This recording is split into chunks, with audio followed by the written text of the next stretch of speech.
মিমের অন্যরকম সময়। হ্যালো ভিউয়ার্স, কেমন আছেন? আশা করি ভালো আছেন। বিনোদন জগতে জানাই আপনাদের স্বাগতম। লাক্স চ্যানেল আই সুপারস্টার প্রতিযোগিতার চ্যাম্পিয়ন বিদ্যা সিনহা মিম হুমায়ুন আহমেদের মতো নির্মাতার ছবিতেও কাজ করেছেন তিনি। পরবর্তীতে জোনাকির আলো ছবির মাধ্যমে সেরা অভিনেত্রী হিসেবে জাতীয় চলচ্চিত্র পুরস্কারও পান। সবশেষ পোরান ছবির মাধ্যমে ব্যাপকভাবে প্রশংসিত হন তিনি। এদিকে তার অভিনীত সর্বশেষ ছবি অন্তর্জাল মুক্তি পায় 2023 সালে।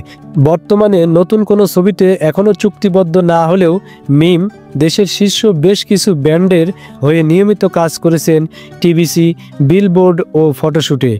কাজের বাইরে স্বামীর সঙ্গে সময় কাটাতেই পছন্দ তার। সময় পেলেই চিত্রনায়িকা বিদ্যা সিনহা মিম ও তার স্বামী সনি পোদ্দার একত্রে ঘুরে বেড়ান। সাম্প্রতিক সময়েও দেশ বিদেশের নানা জায়গায় দেখা মিলেছে এই জুটির। তবে এবার একটু অন্যরকম বিশ্লেষণে বিশেষায়িত করলেন। স্বামীর সঙ্গে ঘুরতে যাওয়া, জিমে যাওয়ার ছবি নিয়মিত ফেসবুক স্টোরিতে প্রকাশ করেছেন মিম। সব মিলিয়ে কাজের বাইরে সনিকে নিয়ে অন্যরকম সময় পার করেছেন মিম। সম্প্রতি সনি পোদ্দারকে নিয়ে তিনি এক পোস্টে বলেন, তোমার সঙ্গে থাকা প্রতিটি মুহূর্ত জাদুর। সঙ্গে দুজনের দুটি একত্রে থাকা ছবিও দিয়েছেন। এরপর জুড়ে দিয়েছেন এই ক্যাপশন।